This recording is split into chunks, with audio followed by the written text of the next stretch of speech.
नमस्कार प्रिय विद्यार्थियों। आज तृतीय दिवस में आप सभी लोगों का स्वागत है। जैसा कि कल हमने सीखा था इंटीग्रली क्लोज्ड यूएफडी के बारे में और कुछ प्रश्न हमने ओडी से हल किए थे।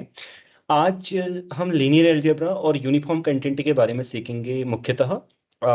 मैं आपको जैसे कि मैंने बताया ना, बहुत सारे विद्यार्थी आप में से एक प्रकार की उनकी शंका है, वो बहुत अधिक पूछते रहते हैं एक मैथमेटिक्स में कि इस कोर्स में होगा क्या। हालांकि इस प्रश्न का उत्तर मैं पिछले व्याख्यान में भी दे चुका हूं, परंतु फिर से मैं आपको बता देता हूं। देखो, इसमें किसी भी कोर्स को हम बहुत डीपली और गहराई पर नहीं जाएंगे। ऐसा नहीं कि देखो रीएनालिसिस पढ़ा रहे हैं पूरी आगे से। 20 दिन में आप क्या कर सकते हैं, 20 दिन में मैं आपको सिखाने वाला हूँ कि कैसे आप अपने परीक्षा में अपने जो योग है ना उसको कैसे उच्चतम करेंगे। ठीक है, how you can optimise your score, that I will teach you. And ऐसा नहीं है कि कौन सा कोर्स करेंगे कौन सा नहीं करेंगे, जितने भी कोर्स आपके नेट के पाठ्यक्रम में है ना वो सभी से हम प्रश्न लेंगे। जैसे complex analysis, linear algebra, abstract algebra, linear real analysis, ODE, PDE, calculus of variation. Okay, इसके अलावा जिसमें भी ट्रिकी क्वेश्चंस आते हैं, मतलब ठीक है, ऐसा आप जैसे न्यूमेरिकल एनालिसिस में कुछ भी नहीं आता, वही रिपीटिंग रिपीटिंग रिपीटिंग आता है, तो उसको नहीं लूंगा मैं।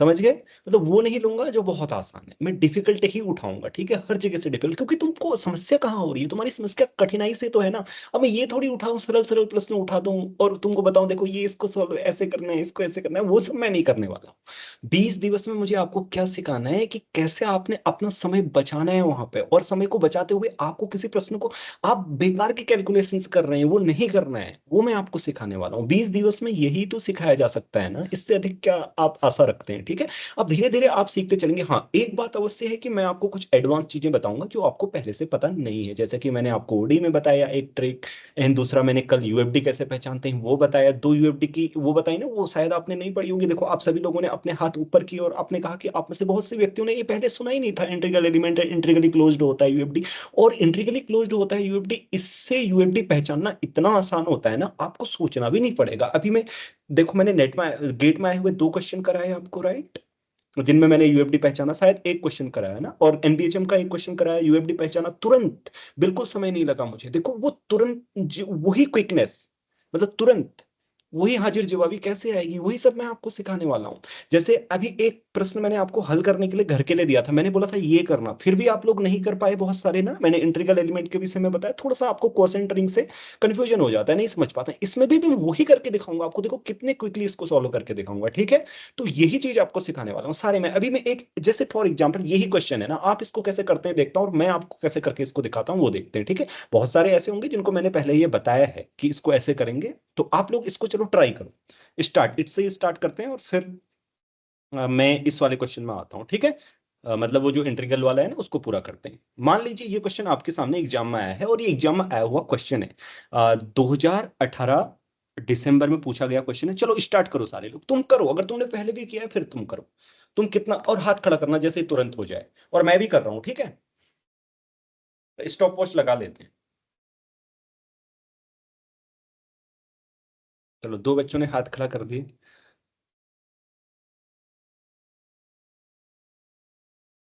नहीं, अगर पहले किए हुए से तुम्हें याद है कि इसका ये सही है तब हाथ खड़ा मत करना, तब फिर तुम उसको करना जैसे करोगे, ये मैं बता दूं। ठीक है, समझ गए बात।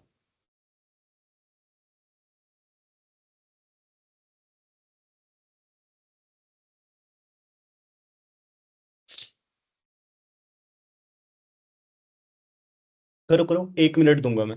बहुत अच्छा, सारे लोग कर रहे हैं, मुझे पता है सारे लोग इसको कर सकते हैं, लेकिन एग्जाम में कैसे करना है।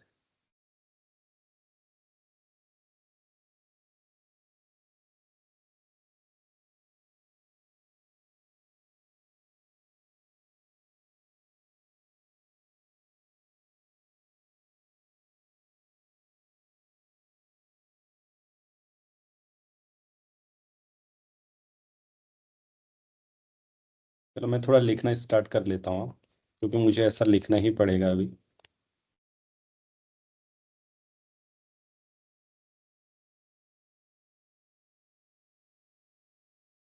6 लोगों ने कर लिया है, वैभव ने भी कर लिया है। अब जो हाथ खड़े हो रहे हैं ना बच्चों, वो मतलब तुमने जैसे किया है शायद वैसे नहीं करना था। मे भी हो सकता है तुमने ऐसे ही किया हो जैसे मैं चाहता हूँ। 10। चलो चलो जल्दी करो, एग्जाम में 3 मार्क्स का है।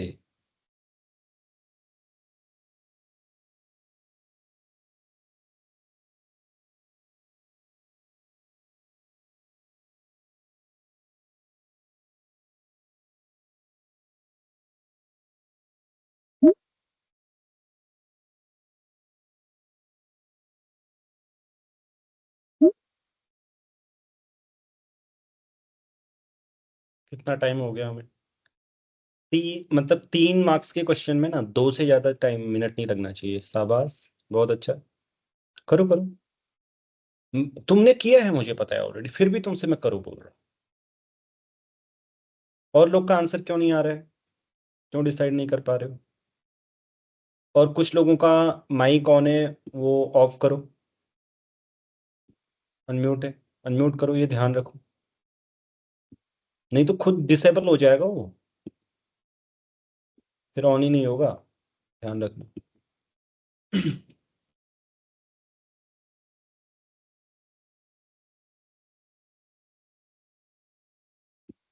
अच्छा दीपक, हो गया।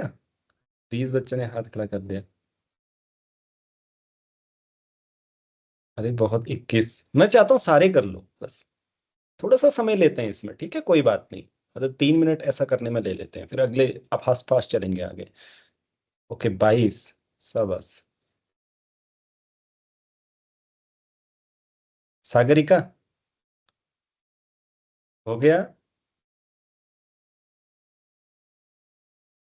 अच्छा लक्ष्मी प्रिया, हुआ कि नहीं?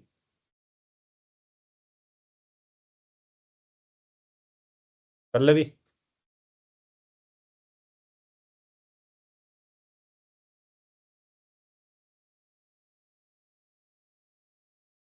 मुझे बताओ अगर आप लोग कर रहे हो, at least let me know that we are doing. प्रमाणिक। 100 behind. ही 100 behind. Can't hear you.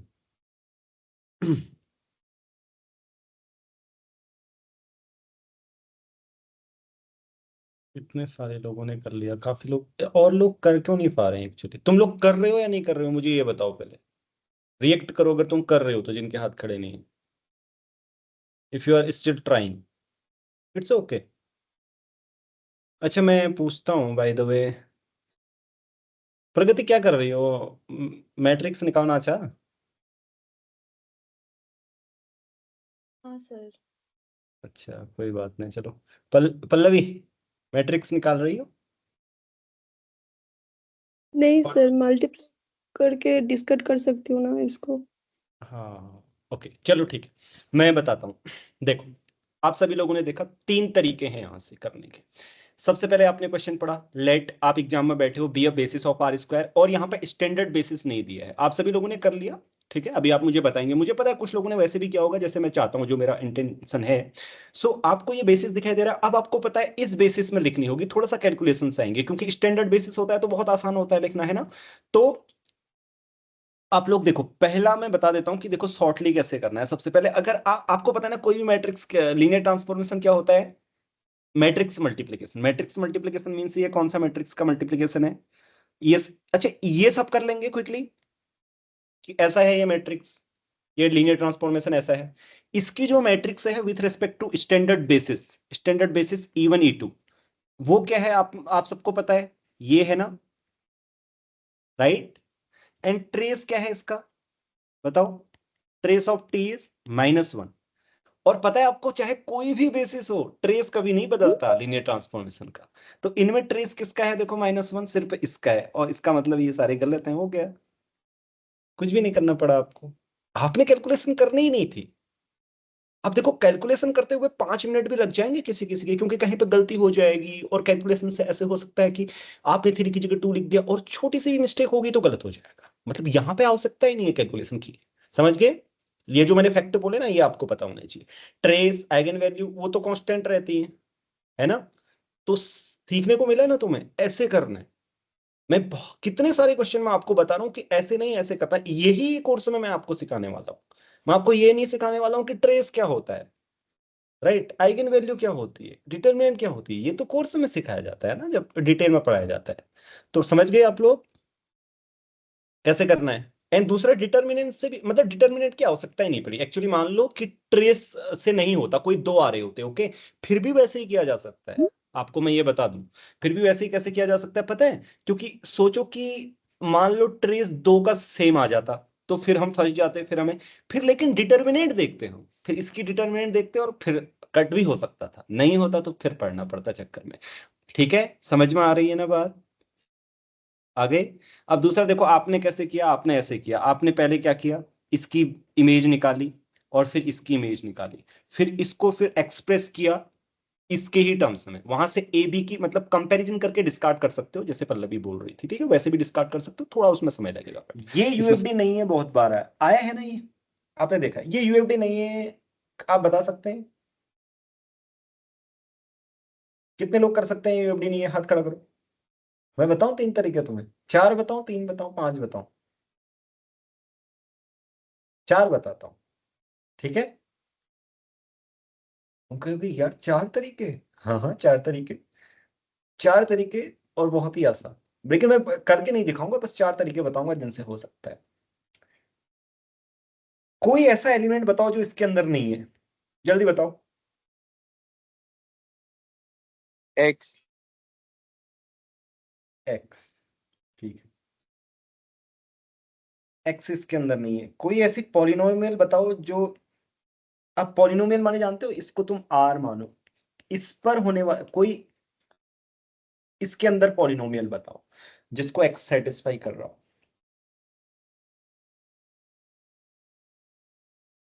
बताओ। एक्स इसके अंदर नहीं है लेकिन इसके फील्ड ऑफ फ्रैक्शन में है, ये इंटीग्रल डोमेन है, क्यों है फील्ड ऑफ फ्रैक्शन में, ये देखो, एक्स आ रहा है नहीं आ रहा,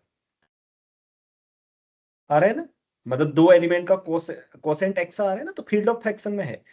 और फील्ड ऑफ फ्रैक्शन में आप देखो किसी पॉलिनोमियल को सेटिस्फाई करता है, ढूंढो वो पॉलिनोमियल, चलो let me see, X satisfies some polynomial, ढूंढो। Sir x³ -1। X cube minus one, कैसे X cube minus one, X को मतलब ना, आप टी में लो, खाली कंफ्यूजन होगा, एक्स क्यों ले रहे हो। देखो जब मैं पॉलिनोमियल ढूंढो बोल रहा हूँ बच्चों, तो ध्यान रखना, आप लोगों को इसके साथ फैमिलियर होना पड़ेगा। ये यहाँ पे आपकी रिंग है, तो ये जो कोफिशिएंट है, पॉलिनोमियल माने टी अब चलेगा, जो वेरिएबल की तरह चलता है ना एक्स, जो मतलब प्लेस होल्डर होता है वो टी होगा, अब जो कोफिशिएंट आएंगे वो यहाँ से आएंगे, ये ध्यान रखो। सिर्फ ऐसे सीखा करो, ऐसे तुम कई बार ऐसे सीखते हो कि जैसे पॉलिनोमियल ऐसे ही होते हैं, ऐसा जरूरी थोड़ी है पॉलिनोमियल ऐसे होते हैं। पॉलिनोमियल का मतलब एक प्लेस होल्डर होगा कोई, ठीक है, जैसे ये टी स्क्वायर, अब ये कोफिशिएंट कुछ भी हो सकते हैं भाई, किसी भी रिंग से आ सकते हैं, ऐसे सोचा करो, नहीं तो तुम लोग कंफ्यूज हो जाओगे, तभी तो नहीं ढूंढ पा रहे हो तुम। मैंने यहाँ पे लिख के दिखाया है ताकि ढूंढ लो तुम जल्दी से, ढूंढो तो। t² - x²। T square minus x²। T square minus x square, तो इसको एक्स, इसमें एक्स पुट करूं, x square minus x square is zero, right, yes sir. Right. तो ये पॉलिनोमियल किसके अंदर है, इसके अंदर है ये polynomial, Q x x Q, मतलब इसके ऊपर है, ओवर इट, राइट। देखो एक्स स्क्वायर को एज अ कांस्टेंट देखो ना भाई, ऐसे देखो, ये सोचो कि टी स्क्वायर माइनस ए है, ये ए इस रिंग का एलिमेंट है, इजंट इट। या दूसरा फिर ऐसे देखो, अगर ऐसे देखना है तो देखो, यहां से भी तो देख सकते हो तुम, ये एक्स इंटू एक्स स्क्वायर, ये T cube minus x T square, ऐसे करके, ठीक है, मतलब कई हो सकती है, ये भी तो है। तो एक्स इसके अंदर नहीं है, x is integral over it but does not belong to it, so it is not a UFD. दूसरा तरीका, वो आपको पता है सबको, एक्स की पावर 8 के आप फैक्टराइजेशन करते हो इस तरीके से, ये इरेड्यूसिबल एलिमेंट होते हैं यहाँ पे, और ये, ठीक है, दूसरा तरीका। तीसरा तरीका, एक्स क्यूब स्क्वायर और एक्स क्यूब का जीसीडी क्या है जी, एग्जिस्ट तो करना चाहिए, या एक्स क्यूब और एक्स फाइव का, no no, let me give you an exercise. So find two element जिनका जीसीडी एक्सिस्ट नहीं करता इसमें, जीसीडी डज नॉट एग्जिस्ट, ठीक है। और आपको पता है यूएफडी में किसी भी दो एलिमेंट का जीसीडी एग्जिस्ट करता है, नहीं करता? करता है या नहीं करता है? यूनिक फैक्टराइजेशन डोमेन, तो वहां से भी तो जीसीडी और एलसीएम लेने का तरीका जो होता है सेम होता है जैसा जेड में होता है। तो इसमें कौन से दो एलिमेंट हैं जिनका जीसीडी एग्जिस्ट नहीं करता? कोई बता सकता है? चलो हम square x cube. Okay, check it at home. Okay, and चौथा तरीका, फाइंड असेंडिंग चेन। क्या आप फाइंड कर सकते हो एक असेंडिंग चेन जो टर्मिनेट ना हो? ठीक है, ये होमवर्क करना आप लोग, 3-4 तरीके मैंने बता दिए। बच्चों समझ में आ गया ना ये? अब मैं आपको क्या बोल रहा हूँ, देखो फैक्ट एक ही यूज हो रहे हैं, क्या यूज हो रहे हैं? कॉम्पैक्ट स्पेस पे कॉम्पैक्ट इंटरवल होगा तो फंक्शन यूनिफॉर्मली कंटिन्यूअस होगा, दोनों एंड पे लिमिट एग्जिस्ट कर रही है, यूनिफॉर्मली कंटिन्यूअस हो गया। ये क्वेश्चन मेरे हिसाब से कौन से ईयर का है ये? शायद जून 2018 का है शायद। मुझे इसका ईयर पता नहीं, मैं अनुमान लगा रहा हूँ ऐसा। मैं कुछ बताना चाहता हूँ, ईयर क्यों चाहिए मुझे, मैं बता रहा हूँ। ये जून 2018 का है। ओके, ये वाला आपका, ये वाला नवंबर 2020 का है, ठीक है। जो हमने यहां सीखा था जून 2018 में, वही नवंबर 2020 में सीखा हुआ होता तो हो जाता हमारा क्वेश्चन। देखो दोनों चीज यूज हुई हैं, कॉम्पैक्ट वाला यहाँ पे यूज हुआ है, मतलब इस एंड पे आप ऐसे कह सकते हो, इस एंड पे तो लिमिट एग्जिस्ट करनी चाहिए। एंड दूसरा, दोनों एंड पे लिमिट एग्जिस्ट, लिमिट क्या करे, अगर एग्जिस्ट करे तो फंक्शन यूनिफॉर्मली कंटिन्यूअस होता है ना? ऐसा ही होगा, मैं आप यकीन मानिए मेरा।